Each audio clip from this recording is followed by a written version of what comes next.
Welcome back. This is Chris, my brother in Christ, Stephen. Welcome back. Date today is January 29th, year of our Savior Jesus Christ, 2023.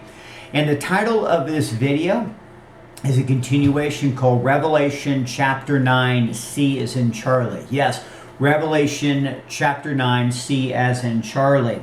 And I also want to wish one of our beloved subscribers happy birthday.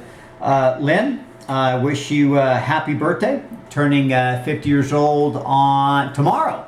So happy birthday, Brother Lynn. Happy birthday. All right, so continuing here, we left off with learning about the Turks and the great fighters they were. They had a standard army.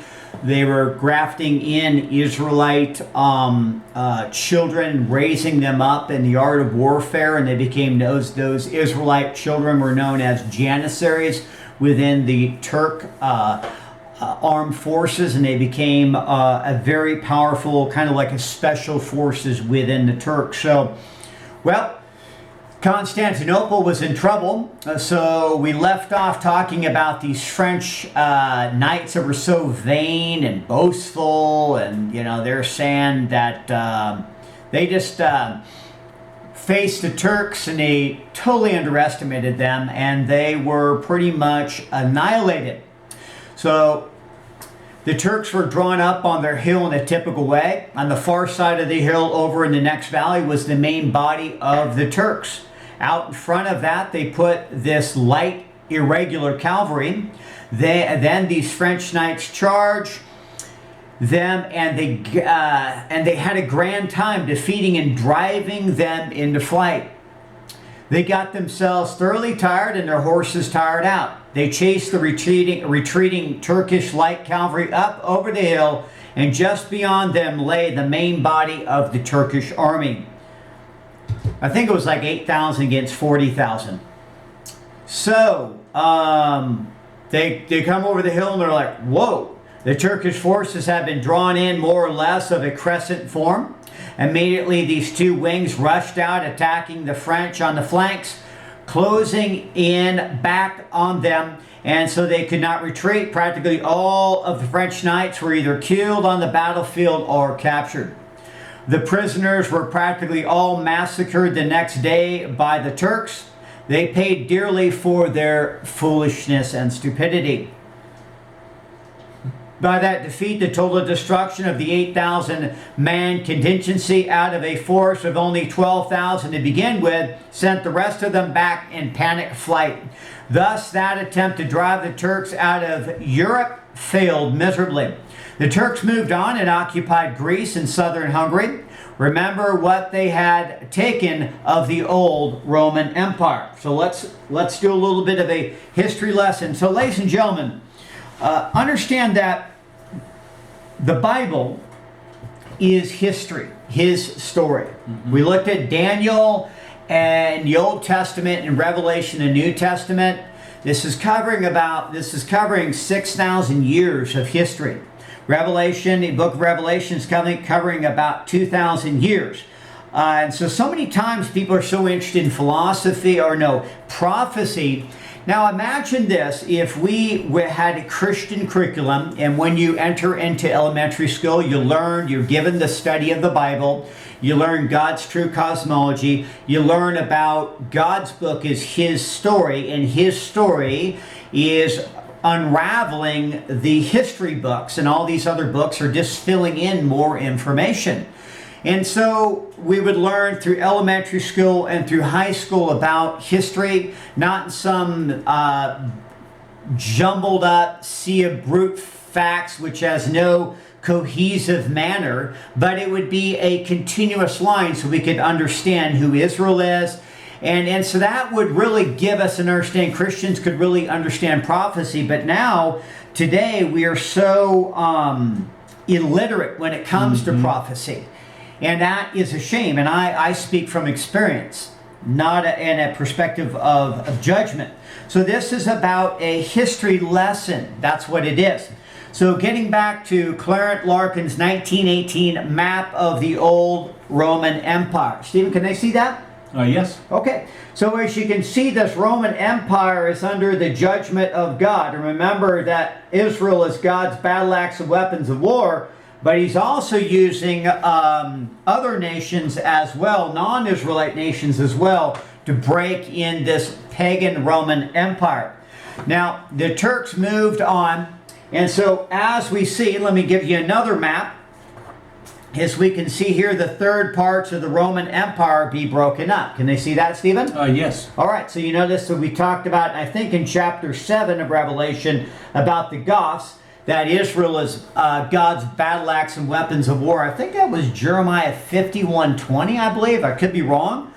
But we do see the Goths, we do see the Arabs, and we do see the Turks. And that's what's breaking up the pagan Roman Empire. So as we see the Turks moved in and occupied Greece and southern Hungary, remember what they had taken of the old Roman Empire. They had Romania, Bulgaria, Serbia, and eventually penetrated into Austria to the point where they besieged the city of Vienna. And eventually, after 25 years of fighting, they took Albania on the Dalmatian coast. Of course, south from that, they had Macedonia and Greece. Thus, as you can see, the Turks had taken every inch of the remaining Eastern Roman Empire, except the small area containing the city of Constantinople. Remember, everyone was trying to conquer Constantinople, but they didn't have the siege tactics, and they didn't really have the technology at that time. Because even those trebuchets that would be doing these boulders, well, they're smacking against this rock wall, and it really wasn't doing the damage. Sure, they can throw them over the wall, and if they crash and fell on somebody, yeah, that's going to kill you. But they couldn't break down the walls. So, thus, as you can see, Turks had taken every inch, now except Constantinople.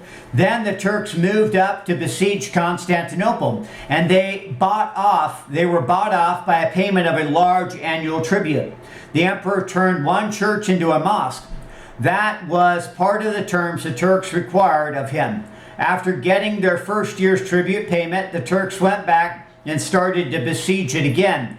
And at that time, the Turks suddenly found their hands full with another thing. They had to give up any attempt after Constantinople. You had the great invasion of Tamerlane. He was a Mongol, the head of a vast group of nomadic Mongol horsemen. In other words, the same sort of thing you had 1,000 years earlier under the Huns. Remember, we talked about Attila the Hun.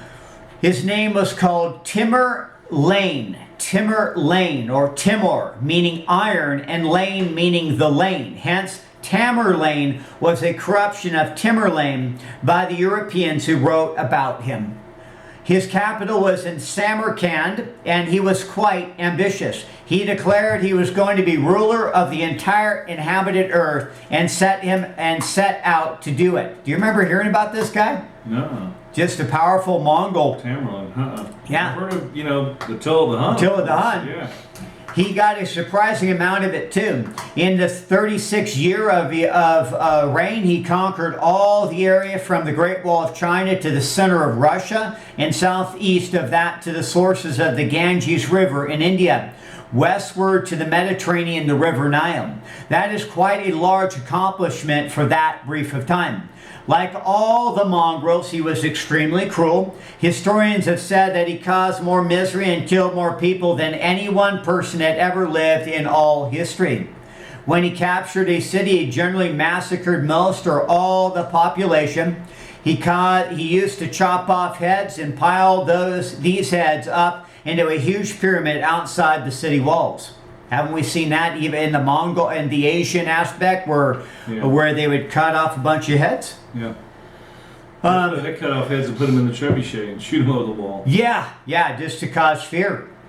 When he began invading the Turkish kingdom, they really had trouble on their hands. I've mentioned how stupid the Roman emperors were, but some of these Turkish sultans were as bad. Sultan Bayezid, who led his Turkish army of some 120,000 men out in 1402 AD to meet Tamerlane, And Tamerlane had an army of, well, you can conservatively say 500,000 men. Oh my gosh. Some of the ancient historians call it as much as 800,000 men. Okay, 800,000 to 500,000. So 500 to 800,000. These Turks, remember now, for 3 centuries had been winning substantially every battle they fought. So they're pretty cocky. They pretty much thought that they're invincible. They were conceited and arrogant. Sultan Bayezid was very much of a hunter. The way he liked to hunt was to take some of his troops out and have them form a great circle around an area containing game. He would go into the middle of it and his troops would march through this area toward the center, driving the game before him until finally, as the animals were driven up to where he was, the Sultan could shoot them with bow and arrow. So he brought his forces out to where he was on one side of the valley, and the Mongol forces were on the other side, a few miles apart. There was a small stream that ran into the valley from the side where the Turks were. With that, to furnish them with water, he set up his camp there, deposited all his supplies of food and whatever other supplies they had. Then, to show his contempt for the Mongols across the way, he led his army out into the hills beyond the valley and spent the better part of the day hunting.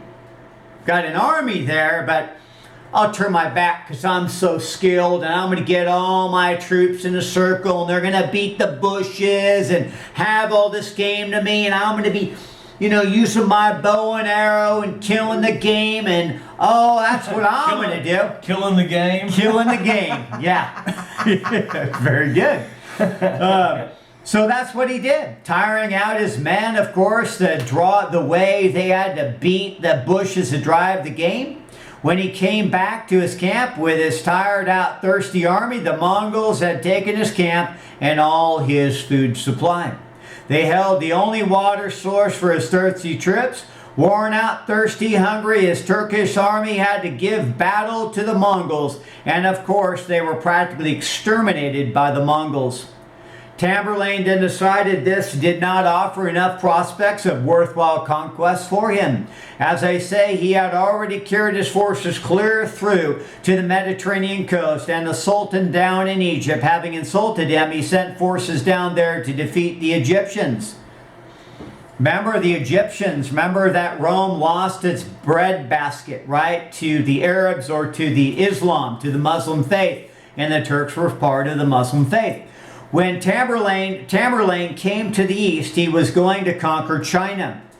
He already had everything north of the Great Wall, and he was going to take the rest of it. Instead, he died in 1405 AD. If it hadn't been for that, not only all Western Asia, but quite possibly Europe as well, would have been under the Mongol rule. So thank God that he decided, instead of going west, he decided to go more east and try to conquer all of China, and he died. Just kind of like Alexander the Great died. That strong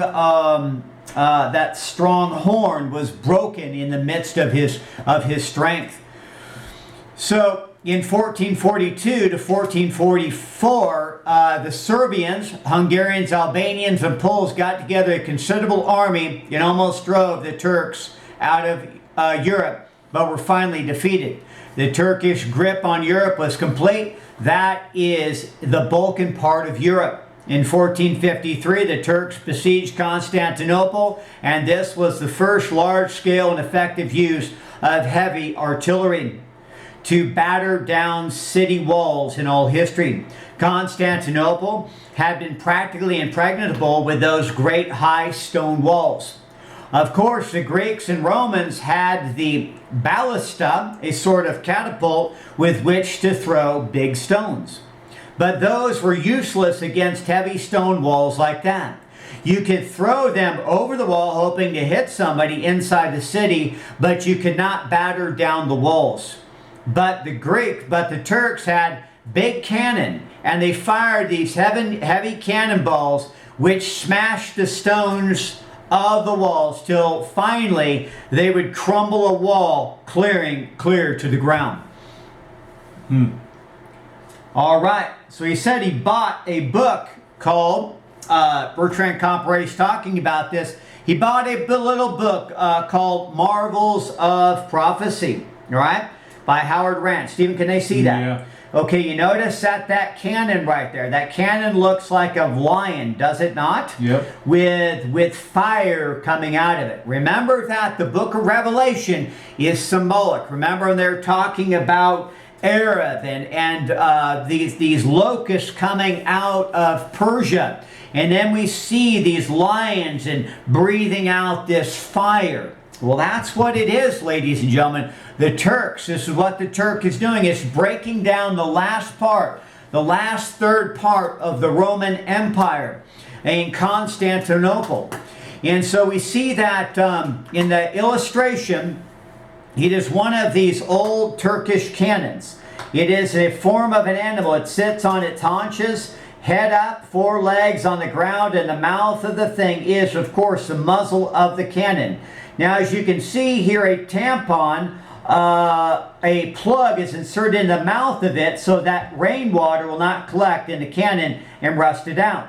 But I want you to look at this and see what this thing looks like. And you're going to understand some of these things that John was talking about here. What do we see? Heads of the horses, whereas the heads of lions. You notice that this cannon is in the form of what is recognizably intended to be a lion, right? So let's look at, what is it, Revelation 9:17. Revelation 9:17. Do you have that, Stephen? Yeah. Revelation 9:17. Yes. And thus I saw the horses in the vision, and them that sat on them, having breastplates of fire, and of jacinth, and brimstone, and the heads of the horses were as heads of lions, and out of their mouths issued fire and smoke and brimstone. Interesting. So here we have. Looks like that, yeah. Yeah, fulfillment of prophecy. Remember, book of Revelation is symbolic. All right. So, what do we see? That is sulfur. Black powder was the only explosive they had in those days, common black gunpowder. And black powder, gunpowder is a mixture of potassium nitrate, powdered charcoal, and sulfur. Hence, smoke and brimstone or sulfur was spouted out of the mouths of these cannons where they were fired. What about Revelation chapter 9, verse 18? By these 3 was the third part of men killed, by the fire, and by the smoke, and by the brimstone which issued out of their mouths. See, the Turks were the first ones, as I say, who learned to make effective use of artillery, and they went in for it in a big scale. They not only had these great heavy siege guns with which to battle down the walls, but they also developed the use of smaller, easily moved field cannons, which were used in warfare on the battlefield.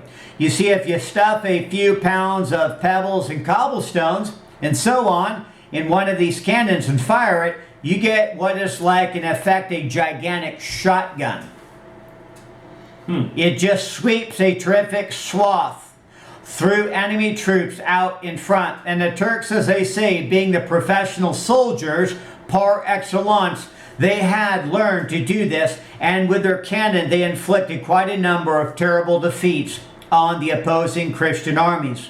Now imagine if we were taught this in the schools today. What amazing Christians we could have, because they would understand that the Bible, his story, is history, and then it could all be intertwined, and then we wouldn't be led by somebody filled with the unholy spirit saying, I have a gift of prophecy, and saying some things that seem really good. But if you have no reference points, then you're going to be led astray. So we see here, now these quite a number of terrible defeats on the opposing Christian armies. By battering the walls of Constantinople, the siege lasted some 7 weeks. They opened a great breach in the walls through which the Turkish army was able to drive into the city. They tremendously outnumbered the defending forces. The emperor had probably 10 to 12,000 good, well-trained professional soldiers. And of course, for the rest, everybody who could handle a sword or a spear was there trying to defend his life but they were not trained as effective forces. The Turks lost heavily, but they were able to force their way through the breach into the wall and take Constantinople. Hence, the last trace of the Roman Empire disappeared with the fall of Constantinople in 1453. And the rest is history, right? What is it called today, right now? What is Constantinople called today? Istanbul. Istanbul, yeah. It's run by the Turks. Yeah. It's controlled by the It's Turks. Muslim. They took down all the Christian emblems and they put up a bunch of Muslim flags in the big dome. And, Yes, yes. Yep. So now, note something about the time. You remember these angels who were bound in the river Euphrates, and we picked up the movement of both of the Turkish forces around the headwaters of the Euphrates. They were prepared for an hour and a day and a month and a year. Well, on the prophetic scale of a year, 360 days, that would be 360 years. A month would be 30 days. That would be 30 years. And 360 and 30, that's 390. And a day makes 391. And the hour would be a fraction of a year. Therefore, 391 years was the time that John gave for the duration of the aggressive phase of this Turkish woe. All right. In the year 1062, the Seljuk Turks, the first wave of the Turkish invasion, crossed the Euphrates River, moving westwardly into Syria and Asia Minor. Add 391 years to that, and you get 1453 AD, which is the date of the fall of Constantinople and the final extinguishment of the last trace of the Roman Empire. Thus, not only the nature of what was to happen, but the exact duration of it had been prophesied by John, writing somewhere between 94 and 96 AD. All right. Stephen, do you have anything to add? No, it's pretty explanatory. It's just Yes. amazing that all these things have happened throughout history, and none of this is taught in schools. Kids don't know anything about history. They don't have a clue about what's going on. It's gender studies instead of history studies. So Yeah, absolutely. And so we see that the book of Revelation is not easy to understand. It is all in symbols, and if you will not study the Bible enough to learn what the symbols mean, you can't make heads nor tails of it. The average bartender knows pretty nearly as much as the Bible as the average preacher. The preacher can spot him about 50 verses, and that is all. That is why you find very few preachers venturing to talk about the book of Revelation. They say, oh, it's a sealed book. But you remember, John was told right in Revelation 22, verse 10. Revelation 22, verse 10. And he saith unto me, seal not the sayings of the prophecy of this book, for the time is at hand. Yes. So the Bible, the prophecy of this book is not sealed. It's available to us now. But when you dig into this book enough to know what it is talking about, the inspiration of it becomes unmistakable. This sort of thing simply could not have been written from any source except divine inspiration. So that's what we're saying. We're saying that this is all basically history from the Protestant Reformation. We're not taking it from Rome at all, ladies and gentlemen. So this information was taken from Bertrand Comparet. So all credit goes to him. And then we have a transcriber, Mr. Clifton A. Emmaheiser. And then, of course, I have smoothed a little bit here to make sure that we have the King James Bible verses in here. So the intent of this article is to stand on the shoulders of giants. The history's already there, ladies and gentlemen. If I was trying to uncover all this, it would be out of my wheelhouse, ladies and gentlemen. But there have been men of God that have delved deep into the history of the nations, ladies and gentlemen, these books and this information, and it's available for us today. I wanted to comment that it's interesting after all these plagues, after everything, after the first, second, third, the locusts, all these things, and then finally a third of the people were killed, a third of the men. And at the very end, at verse 9:21 says, neither repented they of their murders, nor of their sorceries, nor of their fornication, No. nor of their thefts. They did not repent until the end.